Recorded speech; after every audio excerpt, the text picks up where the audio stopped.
Everyone, আবার চলে এসেছি একটা নতুন মিনি ব্লগ নিয়ে। দেখো, এটা সোমবারের ভিডিও, একটু দেরি হয়ে যাচ্ছে, একটু প্রবলেমের মধ্যে আছি তো তাই জন্য।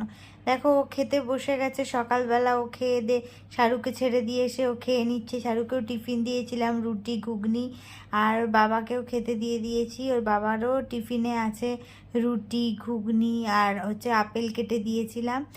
আর তারপর হচ্ছে টক দইও দিয়ে দিয়েছিলাম। ও খাওয়ার শেষে টক দইটা খেয়ে নিয়েছে।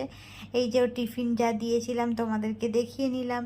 তারপর শাহরুখকে স্কুল থেকে আমি ঘরের কাজকর্ম সেরে শাহরুখকে স্কুলে আনতে গিয়েছিলাম। এনে আমরা খেতে বসে গেছি। আজকে সুমিতারা আমাদের বাড়িতে দুপুরে এসেছিল স্কুল থেকে নিয়ে খাওয়া দাওয়ার পরে। ও পড়া ছিল তো তাই। দেখো আমাদের ছোটটা কত বড় হয়ে গেছে, খাটের মধ্যে কেমনভাবে যাচ্ছে। ওখান থেকে ওরা ভিডিও পাঠিয়েছিল তো ওইটাই আমি তোমাদেরকে দেখাচ্ছিলাম। তো যাই হোক, কেমন লাগলো জানিও। Tata, bye bye, good night. Subscribe করতে ভুলো না।